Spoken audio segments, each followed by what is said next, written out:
In this video I'm going to review the Maruzen P99c airsoft gun and also discuss a little bit its uses as a training aid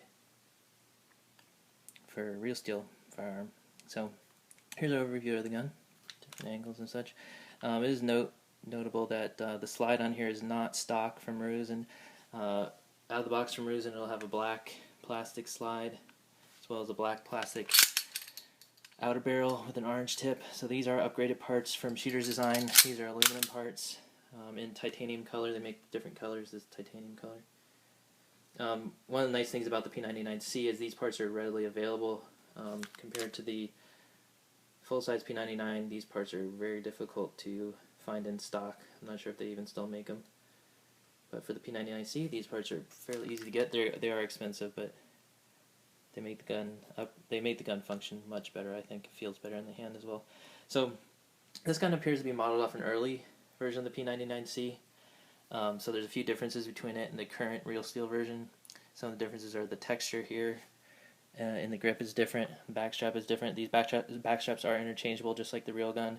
The airsoft model only comes with a medium size. The real steel comes with a small and medium, but it is compatible. So you can put the real steel ones in there.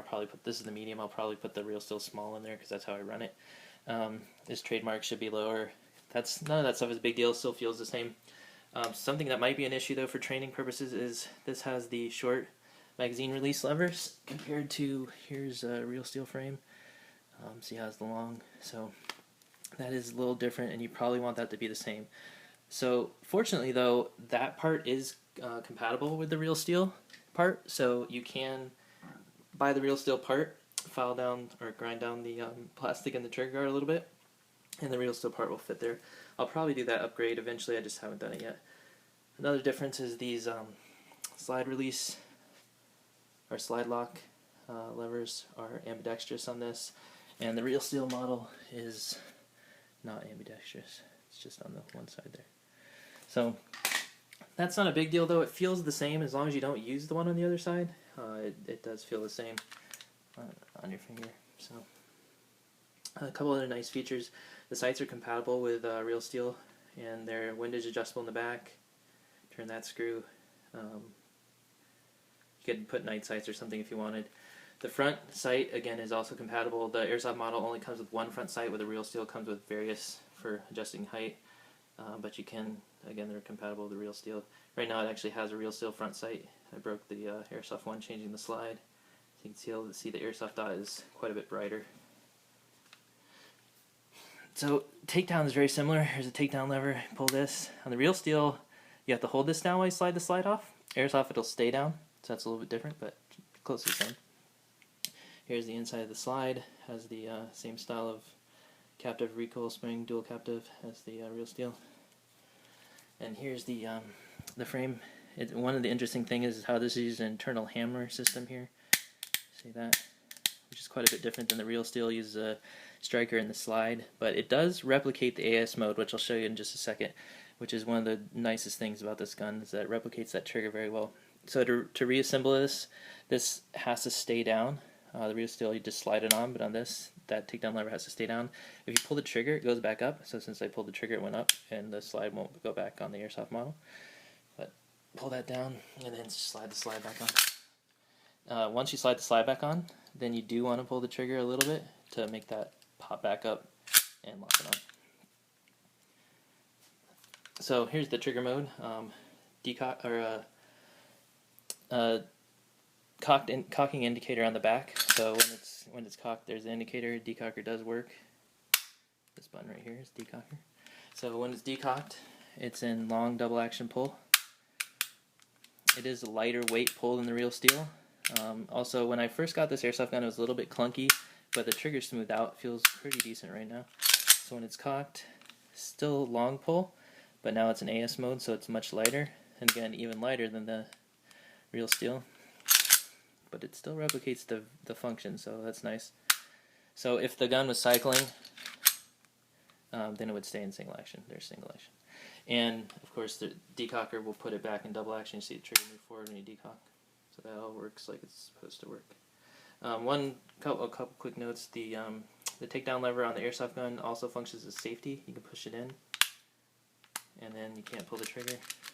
That's not there on the real steel version, but you can just ignore that. It's out of the way and doesn't really interfere with anything. You can see I have the sight drifted quite a bit to the left. That's just how the point aim was on this airsoft model. The inner barrel, outer barrel system is quite different than how a real one works, but I might try to adjust that just so I can drift that sight back. But right now, thanks to the adjustable windage, it's shooting right on as soon as I had adjusted it, but now it's shooting on.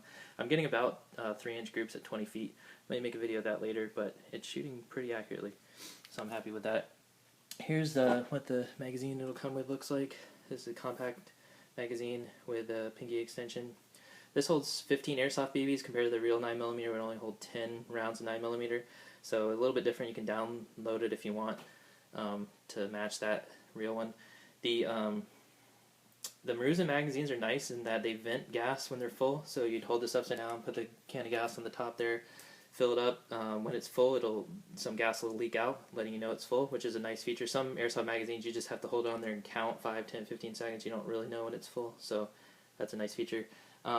The follower doesn't lock down. Some airsoft magazines it'll lock down.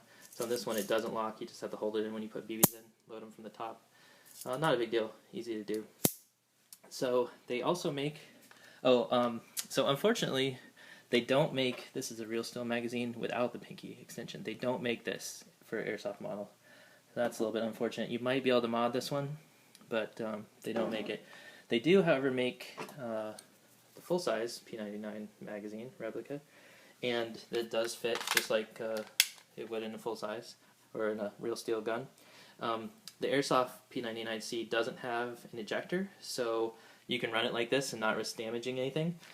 But of course, for training purposes, you probably want to replicate how you run it in a real P99c, which you could damage the ejector running it like that. So they do make the grip extension, which fills that gap and keeps the magazine from going up any farther. So this is the Airsoft grip extension. It's the same dimensions as the real steel, so you could use a real steel as well, but that's what it looks like with the grip extension. They also make a replica of the... So this magazine, 25 BBs, it would be 15 or 16 rounds at 9mm. So again, a little bit different, but you can download it if you want it to be the same. This is a replica of the 20-round magazine. Holds 45 Airsoft BBs. So that's pretty cool if you wanted to actually play Airsoft with it. It's probably not great for training, but it's cool that it works. I have had some function issues with that one. I think it's just due to the weight of the magazine. The Airsoft, this needs to make a tight seal inside the gun, and I think just that it's so heavy. When I change the magazine release lever with a real steel, it might be tighter, it might help. Not a big deal. And the compact magazine and the full-size magazine both function fine, so not really an issue. For training, you'd probably only be using those two anyway. So I'll show you the gun cycling, dry firing here. So it's in double action mode right now. I won't hold down the slide lock lever, so it will lock back just like a real gun when there's no BBs in the magazine. So there it is, locking back. Now you can push the slide lock or slingshot. Now it's in AS mode. I will hold the slide lock down, so it will cycle. I'll try to show you the reset here. Watch the trigger. The reset's actually there. You hear it click twice, but that first click is just the internal function of the airsoft gun. The real one won't do that. It'll just fire the first click. But anyway, here's the reset again. There. So it is. You can do quick shots with this. Feels nice. Again, if I don't hold that lever, it locks back.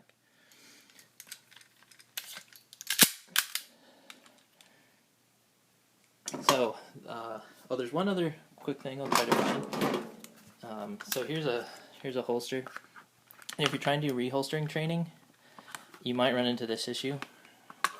So the recoil spring in the airsoft gun is a lot weaker. And see how the slide gets pushed back just because the holster is so tight? See how that's happening? Try to get in frame here. It doesn't always happen. Like if you hold it at certain angles, it won't happen as much. But it definitely, you definitely can feel it if you're trying to train with reholstering. So that might be an issue. Might not work as well for that as it should. Now drawing is fine. There's no problem drawing. So you can have a holster in a jaw, and it won't happen with every holster. Like a Serpa, it probably wouldn't happen with, not as tight, but a molded Kydex holster like this, anything that's kind of tight, it's probably going to happen. So I thought I'd mention that. So yeah, I don't know if I said earlier, I'm getting about 3-inch groups at 20 feet. I might make a video of that later. And overall, pretty impressed with this. Build quality seems good. It's made in Japan, if you can see there. It's kind of funny. On the real one, it says made in Germany there. This one's made in Japan.